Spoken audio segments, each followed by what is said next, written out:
So yeah, this talk is about gRPC, and the thing that when I started approaching it, I thought it was just an RPC framework, but the thing was that I found so many interesting features behind the simple RPC thing that I thought it was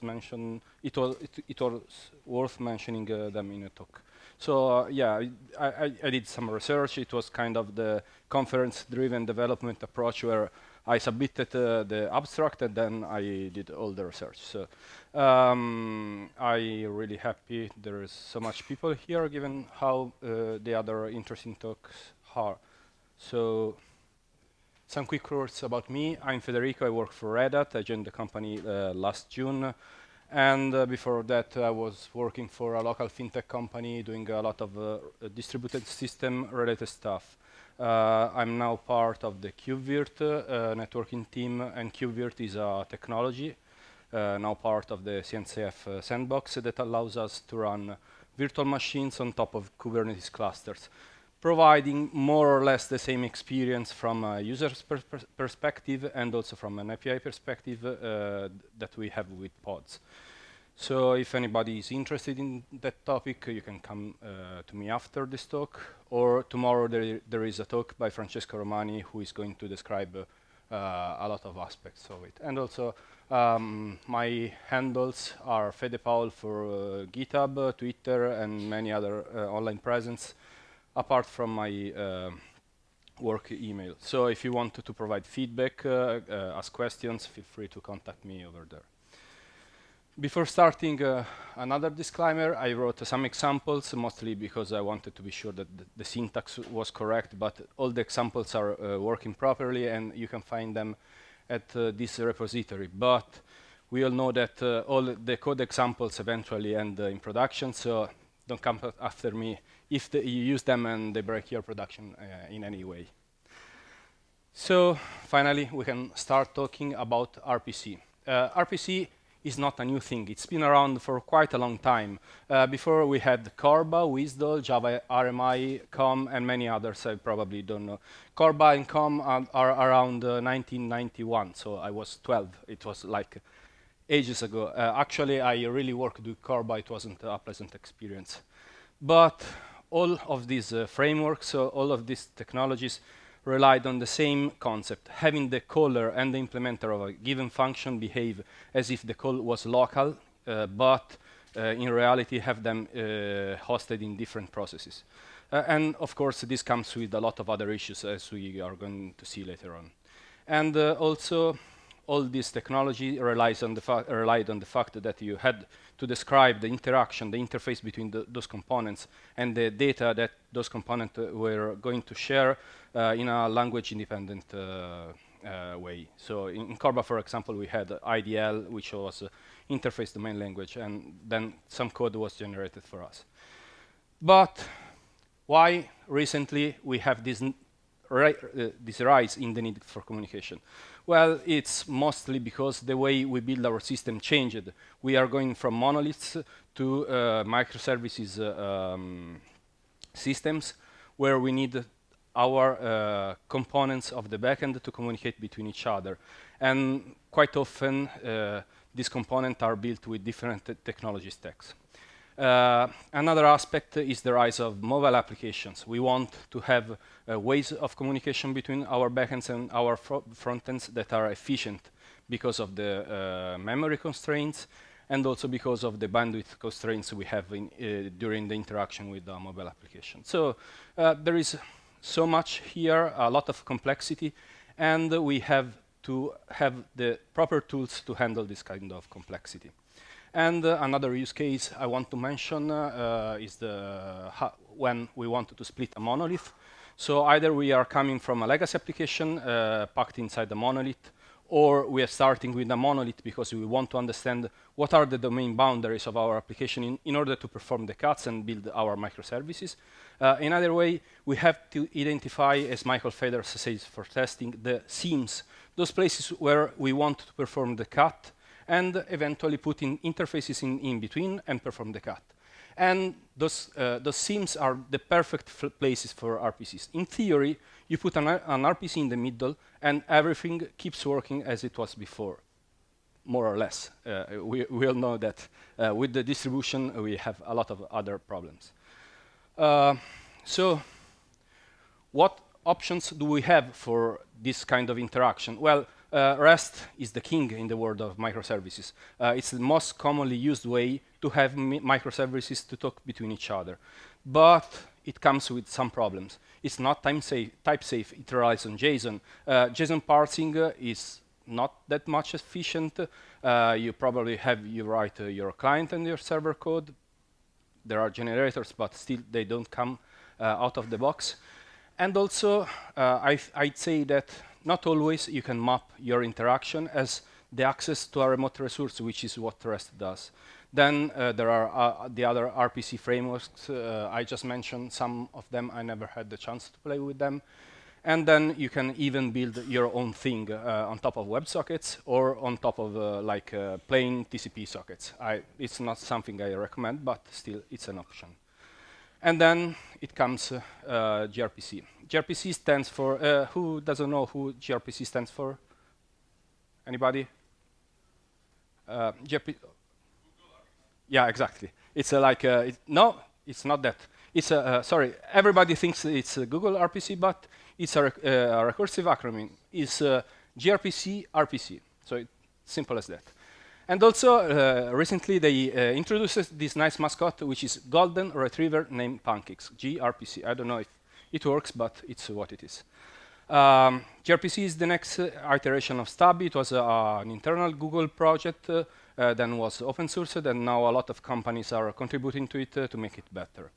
And gRPC is built on top of HTTP2, and let's see how it works.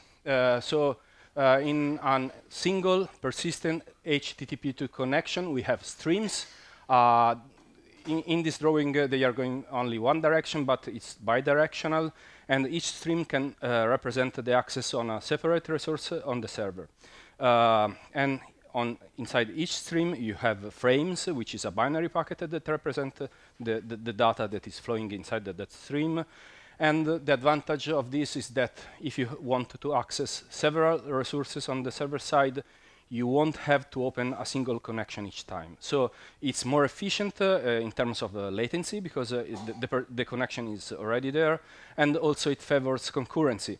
You can process those messages all together instead of having to wait the one before starting the new one. And this is how logically it happens, but the truth is that inside a single HTTP connection, those frames are multiplexed. So they are enqueued, and HTTP2 provides a flow control mechanism in order to be sure that a big stream doesn't overcome a smaller one. Again, it favors concurrency. You can process many times at the same time, which is something that as Gophers we really appreciate. So how gRPC relates to HTTP2? Don't blame me for this drawing. I took it from the official gRPC blog. I can draw much worse than this, but it's very clear. So in gRPC we have channels that stays on top of a connection. In the Go client, they were renamed to client connection because they didn't want to make confusion with Go channels. We know that are other stuff. Then there are our RPCs, our invocation that flow in separate streams, and then we have messages, our RPCs arguments and returned values that flows on top of frames. And then gRPC provides another abstraction, meaning that behind a single client connection, the gRPC library can handle transparently for us connection to different endpoints. So if we want to scale to load balance our codes behind a single client connection, so from our code perspective, we have one single client connection that is spanned through different backend. So serialization, or how you convert your data structures into bytes to put them inside the wire. In gRPC, the serialization mechanism is pluggable, but the most commonly used one is the one that comes out of the box, which is protocol buffers. So protocol buffer comes with a spec of the language, the way you describe your data and your interfaces, and a compiler that does a lot of stuff. So in a protocol buffer file, you can define your data structures, is structs-based, more like the same way Go is, no classes there. Then you can have interfaces definitions. So you declare how your server exposes its services. And some nice features about Protobuf is code generation. You run the compiler against a Protobuf file and you get a lot for free. You have data classes in all the languages you want. There are compilers for many languages, probably those your company uses. And then you get serialization and deserialization code out of the box, and client code and server-side code, again, out of the box, just by describing the data and the interfaces. And it's all Go code, type safe. You don't risk to shoot yourself in your foot by implementing a parser or stuff like that. It's type safe, so it's really a boost in terms of productivity. Also, Protobuf favors backward compatibility. You can add new fields. You can even change the type of the fields. The Protobuf spec comes with a list of do's and don'ts, and what happens when you change the type of a field to another type. And so in this way, you can update your services not all together, but slowly, and it's better, of course. And there is also a way to marshal from and to JSON, which is not really efficient, but it could be useful for debugging purposes. And this is like the one-liner you have to call to have all this code generated for you. So let's see just an example. This is the struct in Go of the same data structure you described in your protocol buffer file. And then there is the client side. You have a way to get a proxy of the server object where you can call your methods. And then you have an interface on the server side of those methods you want to provide a body to in order to have an implementation to those methods. So what you have to focus is just calling on the client side and implementing on the server side. And that's it. And gRPC does a lot of magic for us. Establishing a connection is pretty simple. I ignored the error here, but it's for staying in the slides. And you get the client code, the client proxy object, where you can call your methods to. There is also a TLS variant. It's a bit more verbose. I didn't put here, but it's trivial to implement it. And there is the server side. On the server side, again, you open a listener and you pass the object that implements the interfaces that was generated for us inside that listener. From a concurrency perspective, a client connection is, let's say, Go routine safe. You can use the same client connection from different Go routines. And on the server side, each RPC will be hosted in a separate Go routine. So again, there is a push in terms of concurrency. And one other thing to mention is that by having created a client connection doesn't mean that we already established a connection.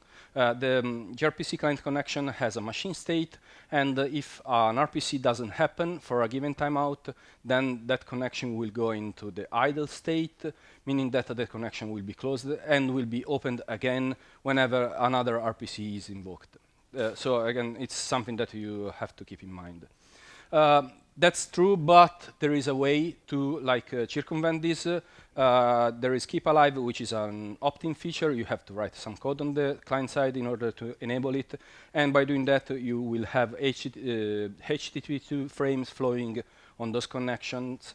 And this has two advantages. One advantage is that the client knows in advance out of the pool of connections to different endpoints which one of them are healthy and which aren't. So instead of discovering it when the RPCs get called by going through them, the client knows in advance which one is healthy. And this is an advance in terms of latency.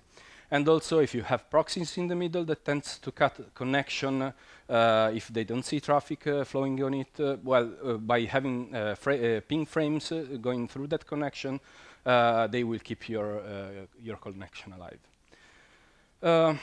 So this is, again, an example of how you can just focus on the implementation. It's nothing too fancy. But a feature I didn't mention before about the gRPC's streaming. This is a more meaningful example, I think, because I didn't mention the streaming before. As opposed to REST, where you have one call and one result. We have those in gRPC too, but gRPC also supports streaming, meaning that if you declare an argument or a returned value as a stream, you can keep emitting them on the same connection, and the other side will keep receiving them as long as the server is emitting them. So it's useful, for example, as an alternative to pagination. If you have 1,000 elements that you want to send to a mobile client, you can pack them inside a single array, but that's not efficient in terms of memory and in terms of bandwidth. Or you can implement pagination, or you can have your server emit them one by one and have the client process them one by one. So let's move to another feature. Since now we spoke as if there were one client and one server, but in a distributed world, we know that our services can move from a node to another, and also we have to have a way to find them. And also, what we want to do is to have a way to balance our load in order to have different endpoints implementing the same backend. And REST offers quite sophisticated ways to do this. The first thing is the name resolution, meaning that we have a name for our backend, and we want to get back a list of addresses representing the endpoints we want to connect to. And for this, you use in gRPC, you use a resolver. It's an object you pass a URI to, and it returns a slice of addresses your client connection will connect to.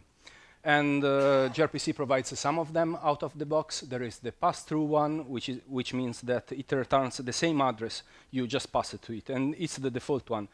That's the reason why in the more simple example, you just see an IP address passed inside the client connection, because it's passed through. It just uses what you're passing to it. Then there is DNS, which uses DNS, and then there is the manual one, which exposes an API to the calling site in order to interact to the address request and to provide this list for the client connection. And in this list, each address has a flag that says this is the address of an endpoint, or, as we are going to see later, the address of an external load balancer. And you can also build your own one. The API is pretty simple. You use a resolver builder, and then in the resolver, you have a way to build this list of addresses and to pass it to the client connection object. And a very nice one is the etcd one, which is a resolver backed by an etcd key value storage. So now we have this huge list of addresses we may want to connect to, and there is the other side of the coin, which one we want to pick from this huge list. And that's where load balancing stands. So the problem is in gRPC, we have persistent connections. So we can't do the same thing we do with REST. We have the way gRPC client library works is that it keeps this pool of connections and chooses which connection to perform the RPC on per call. And the gRPC client comes with 3 built-in policies. Pick first is pretty simple. It just picks the first of the list that the resolver returned to it. Then there is a round robin, which is obvious. And then there is a gRPC load balancer, which, as I mentioned before, is by having the gRPC client library to rely to an external service in order to perform the load balancing for it. And this is the big picture of how external load balancing works. So the steps are: the client library asks for this list of names to the resolver, then the resolver returns it, and in some of the items there is this flag that says this address is an external load balancer. So in that case, the gRPC client connects to this load balancer and asks for this list of addresses. This is good for several reasons. It separates the responsibilities. If you want to implement a complex policy, if you want to have the balancer connected to your services in order to understand their health state and also their load, you won't blow up your client code with all of this logic. You just implement it in a separate service. And so you can keep your client really thin, and yeah, basically just the simple policies are implemented in the client library. How do we speak with the external load balancer is by using another RPC. It's the load balancer endpoint is a gRPC endpoint itself, and it's a bidirectional streaming one. So at any point in time, the client can ask for an update of the list, and at any point in time, maybe the load balancer detects that a server went down or it's too loaded, and then readjusts the list so that the client can call the less loaded one. Okay, that's it for load balancing. Error handling. Does anybody know what this screenshot is about? Okay, what is it? Yeah, so I wanted to put a background for error handling, and I came out with this is the Amiga equivalent of the blue screen of death we had when playing Monkey Island, and we lost hours of playing. But yeah, in Go, errors are values. So also in gRPC, we want to handle them properly. The easiest way is just to return a string like format.errorf, but we want to put our values inside the errors because we want to handle them properly. On the client side, we want to do logs. We want to implement behavior that depends on those errors. So one thing gRPC comes with is this status package that provides built-in errors. So there are a lot of them, non-authenticated. This one is not found. And this is a way to put some value inside the error. But even better, you can build your own error types inside the protocol buffer file, because the protocol buffer file and the data generated are shared between the client side and the server side. Then those two components will share the same data, and on the server side you can serialize the error with all the data you want, all the information you want inside the error. Then the error will be returned to the client side, and the client side can parse it and then can handle it properly. So you can put whatever information you want in it. It's the way you would have done with like playing Go. Then context. Is everybody familiar with the context package here? Who doesn't know what it is? Nobody. Okay. I just repeat it. I took this description from the documentation. So the context package, a context is something that you can pass around your chain of calls, and it's useful because you can put, and it survives Go routines. And you can put values inside of it, and you can cancel requests with it, and you can put deadline on request with it. The good thing is, in gRPC, these concepts survive the process boundaries. So if you propagate the gRPC context through gRPC calls, those concepts will be passed to the next process. So let's say that you have a client that has a 2 seconds deadline, meaning that it says, I want this result in 2 seconds, or otherwise I'll ignore it. It can use it the same way we would do in playing Go. Then the first server will take 1 second. The second server misses the deadline, and what will happen is that if the second server tries to call the third one, that call won't reach the third server. It will stay inside the yellow one boundaries, and this is good because we are not wasting unnecessary resources. And this is done magically for us from the gRPC framework. The same happens for cancellation propagation. So you can fetch a cancel method outside of a context object. Whenever the client decides that he doesn't want that result anymore, can call cancel. That cancel will go through the chain, will reach the yellow one, and then the call to the red one will be aborted without having to waste the red one resources, which is good. Resources mean money quite often. So, for value propagation, this is quite like the same, but the thing is, in Go context, you can't iterate inside the values stored in the context, which is the reason why probably you have to pack them inside a wrapper object, which is metadata. You put all your values inside the metadata object, then you put the metadata object inside the context object you pass to the client side, and then you can parse it on the other side. Yes, one thing it's worth mentioning is that it's easy to add the data inside the metadata object, but by doing this, you are giving up all the type safety that comes from the compiler. So you should do this for like general purpose stuff, for infrastructure payload, but if the data belongs to your business application, that should go in the protocol buffer file. So this is stuff that must be handled with care. Then there are interceptors. Interceptors are like shared functionalities between our RPCs. They are code that stays in the middle between your call and the actual implementation of the code. They stays in the middle, more like this cow in the road. You can have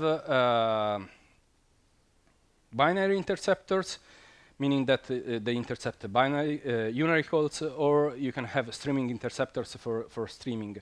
And as opposed to HTTP middleware, which quite often happens only on the server side, in gRPC you can have client-side interceptors and server-side interceptors. And let's see some examples. This is the example. Probably the red color wasn't that happy, I think, because it was meant to highlight important stuff, but I'm not able to read it. Anyway, this is a retry interceptors. The real invocation, so what it happens when you don't have interceptors, is the invoker one. And in this case, you check the interceptors checks for the error. If the error is different than nil, then it attempts up to 10 times. This without having to change your client-side code, which is really good. You are separating your business logic from some like infrastructural behavior, I would say. Of course, this is an example. In a real-world scenario, you would have to check for the type of the error. Some errors are worth retrying, some other are not. And also, you may want to be sure that your endpoint is idempotent. Otherwise, if this payment service and you do retries, but the other side it's returning an error, but it's processing the payment, then you are sending 10 times the payment, which is not something really pleasant. I worked in finance, I know that. Then there is an example on the server side. There is this limiter interceptor. There is this hypothetical limit function that checks the frequency on how the endpoints is called, and if that frequency bypass a given threshold, then the server side returns an error without having even your application code to know it. So it's really transparent. And again, what I want to highlight is that in this way you are able to separate your business logic to some other behavior that is related to the distribution of our systems. Authentication is a nice example, if we could even read it, of how to mix metadata and interceptors. So in this case, we have an authentication token. We pack it inside the metadata. We send it to the other side. The other side checks it, returns an error or success. If the error is a non-authenticated error, then our interceptor can behave accordingly, meaning that it could even refresh the token and then perform the real RPC without, again, having our application code not knowing about that. This is the other side of the pond. So the server fetches the token from the context. I kind of became lazy here and I just put it inside a function. But what this does is it fetches the metadata from the context and then fetches the token from the metadata. Then it validates it, probably calling another service. And then it uses it, returns an error or just call the handler, which in turn will call our server-side code. Using interceptors is really simple. You just pass them when you create the client connection or when you declare your server. It's pretty neat, but this highlights a problem.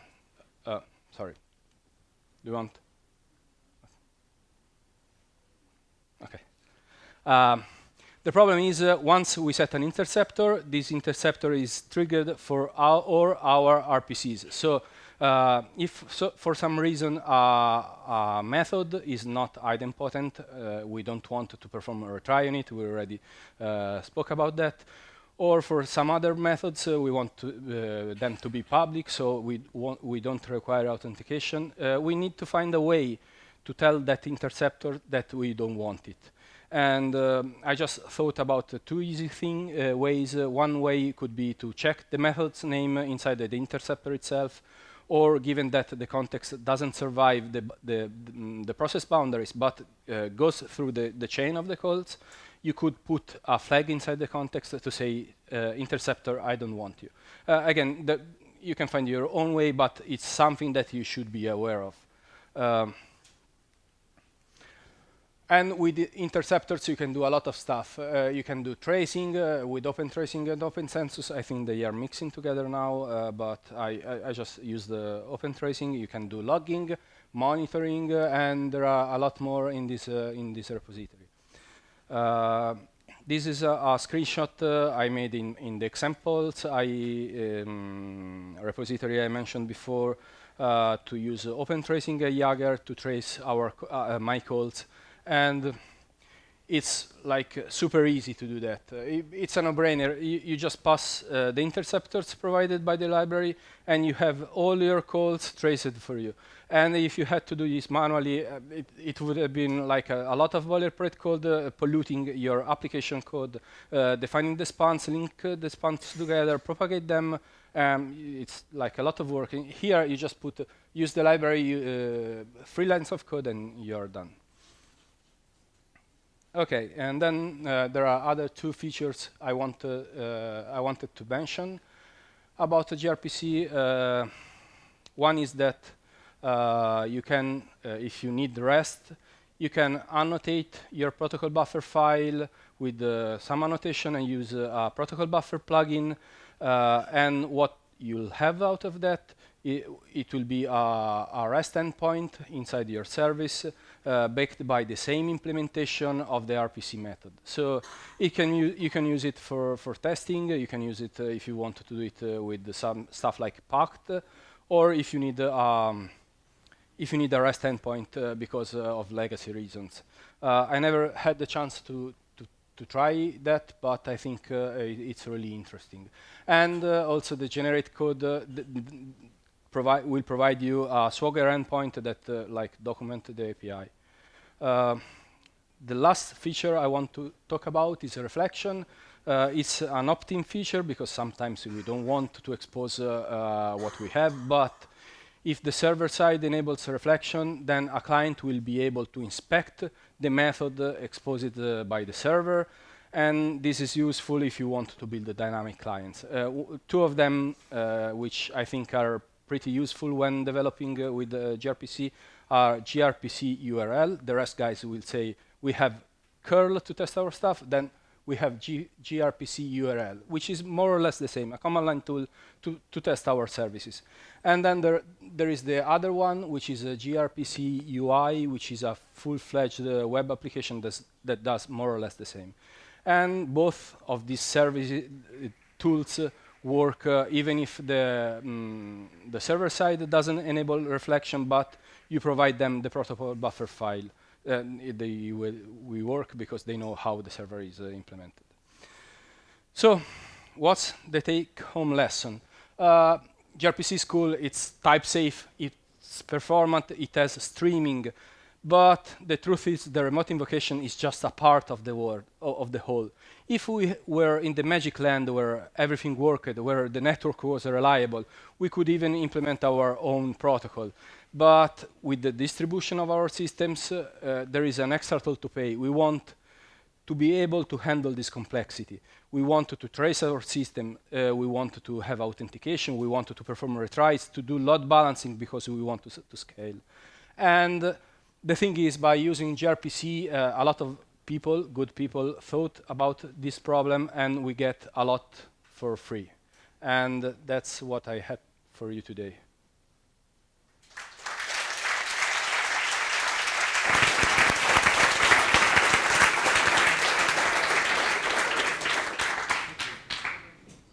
Any questions?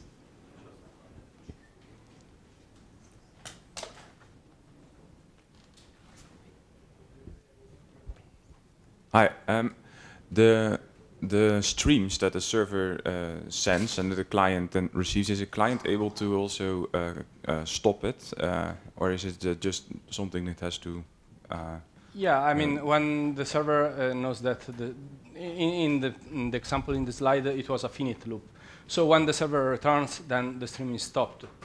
But so before the server returns, can the client already cancel the stream? Sorry, I'm not sure. So let's say the client is reaching a timeout and it wants to stop processing the stream. And it's so from the client side, it wants the server to stop sending on the stream. So it early returns the stream. Is that like something that you can do from the client, or is it not supported? I think you can do that with cancel. If you combine the context with cancel, I'm not. I haven't tried that, work, but yeah. Probably that's the solution. You pass the cancel context to the server, then you call cancel on the client side in a different coroutine, because the main one is processing the data emitted by the server, and probably what will happen is that the call gets interrupted. I think. Right, thank you. Any other questions?